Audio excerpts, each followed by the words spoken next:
People greeted him as the twins. "How are the twins?" a shopkeeper might ask the one who entered his store. "We are fine," the single twin would reply, perfectly comfortable to be both himself and his brother. They were already old when I was born, and for as long as I remember, I had thought they were living pieces of history, like the smoky, bug-specked photographs of Civil War soldiers lining the halls in the Westmoreland County Courthouse. Everything about the twins aged in a singular way, so that they stood out among other men as if they were an idiosyncratic variation within a breed, like cats with extra toes, or albino birds with see-through feathers. The twins' waxy white hair was horsetail thick and glazed with the dirty gold color of old teeth and tobacco, and their thin, nearly transparent skin looked like milk spilled over a road map of blue and red veins. They were pharmacists, and I've never seen hands as clean as theirs, which they hygienically scrubbed to a ruddy glow at the beginning and end of each workday with a strong boar's hair nail brush dipped in a shallow dish of coarse salt. When I asked if it hurt to scrub his hands, Ab, or it could have been Dolph, replied as if his words were a medical college oath he had pledged to uphold. "Good health is built on the foundation of a sanitary science." He held his hands erect before him, as if he were drying two white-hot flames. Nothing they did ever seemed accidental or whimsical, and pain or difficulty never stopped them from being thorough. You could always find some sense of purpose in their fixed eyes, which were as blue as the Dresden blue porcelain drawer pulls their mother had bought them for a gift after they graduated from pharmacy school in 1944. Once they returned home to Mount Pleasant from the University of Pittsburgh, they established their own business and worked diligently to keep up with the steady flow of Frick Hospital prescriptions and local clientele. It was only imprecision brought on by exhaustion that sent them down into their basement workshop to relax.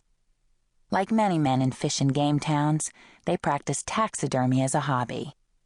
The twins competed in contests at the Westmoreland County Fair and as far east as the county fairs in York and Lancaster, and north up to Beaver Falls and Erie. It was with great pride that within the pharmacy, they displayed their winning entries in dust-proof glass and oak cases set on top of the tall shelves. In order that their handiwork be viewed more clearly, Ab and Dolph shimmed the back legs of the cases so they tilted downward for everyone to see. There was a set of squirrel pharmacists grinding medications with a mortar and a pestle. There were conjoined pigs dressed in black suits, which they titled Chang and Eng after the famous Siamese twins. Another pair of Siamese twins, kittens this time, were titled the Hilton Sisters after Daisy and Violet Hilton. One kitten wore a blonde wig, the other a brunette, and they were posed in tiny wedding gowns after a scene from the movie poster advertising their biographical film, Chain for Life. In another case, a white mink slept on a little tufted bed, while a black mink hovered above him. Below the scene was written, "I could not love, except where death was mingling his with beauty's breath." E.A. Poe. There were dozens more, many decorated with blue and red prize ribbons, and some with brassy shoulder braids like on an army general. I especially liked the long case that was labeled in gold script across the bottom of the frame, "The Rumbaugh Brood, Fitter Family Contest Winner."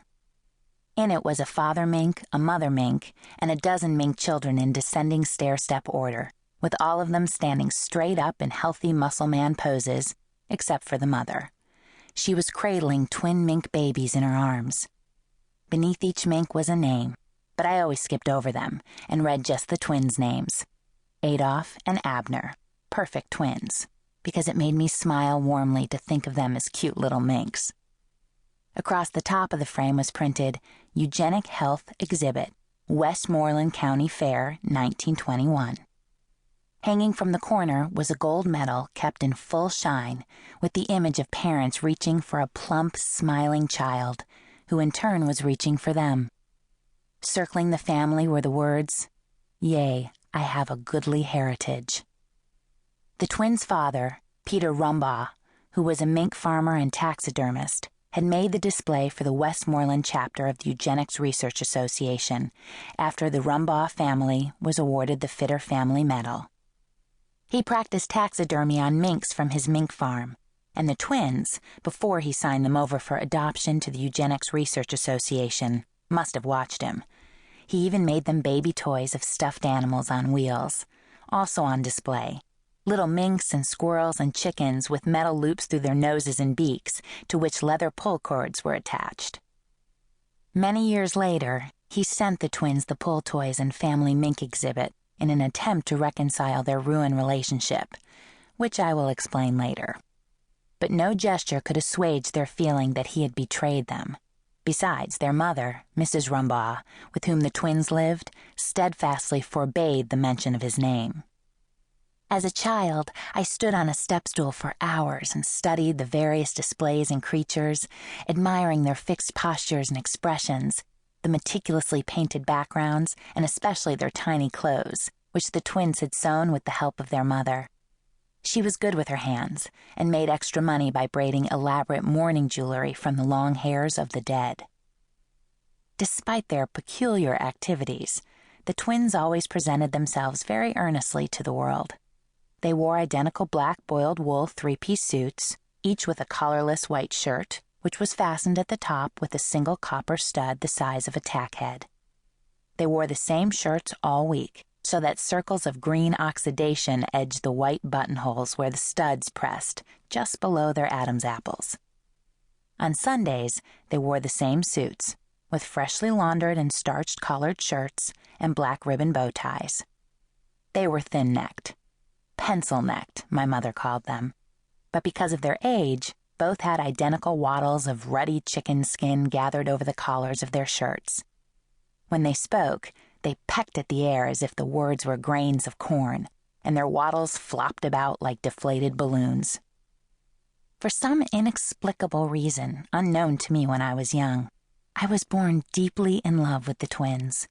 I adored them so much it hurt to see their physical flaws, because I wanted them to be perfect in the way you wish a drawing to appear on paper as precisely as you saw it in your mind. I wished I could have taken a small scissors and snipped off the extra folds of skin and finely sewn the necks back together and smoothed the scars with lanolin. I knew even then it could not have been difficult to do so. On that astonishing Easter morning, my mother and I had worn matching yellow dresses with wide, white patent leather belts pulled tightly round our waists. We wore identical yellow satin headbands, with our black hair pushed back behind our ears and our bangs combed forward to just above our dark eyebrows. She wore red lipstick, and after she kissed me on the lips, we examined ourselves in the mirror, and I was very pleased to see that my lips were red too. Mom and Minnie-Mom, we called ourselves, as we left the Kelly Hotel and walked in our black patent leather shoes down Diamond Street toward the Transfiguration Polish Catholic Church. It was a warm, sunny day, and I was very happy. Easter Mass is always a festive service at TPCC, with potted lilies lining the central aisle at every oak pew. Their white blossoms were pointed toward the altar, where the glowing monstrance stood like a golden lighthouse. The sacred body of Christ beamed out through that glass eye as mysteriously as a holy cyclops. Along the walls, polite arrangements of carnations graced the feet of the apostles and saints. But an early spring garden of vibrant flowers framed the stained-glass window that pictured a trapped coal miner kneeling in prayer before the image of the Virgin Mary. The older ladies in black dresses may have lost husbands, brothers, and sons in the local coal mines, yet they never lost hope that the buried would someday emerge from the ground like Lazarus, a miracle to behold. Once, a coal tunnel dug by mistake under the edge of town caved in. Above it, buildings staggered, then toppled. Trees slipped down holes like vanishing scarves in a magic trick. The older ladies gathered on the banks of the open trench, calling out names, hoping their lost men might be alive, like the French troops who had been trapped in their elaborate tunnels during World War II, only to surface years later, blinking and pale as grubs. After Father Bauman led us in prayer, he pointed out how the trumpet-shaped lily blossoms announce the good news of salvation. Then he transfixed me with the story of how Jesus had been fitted with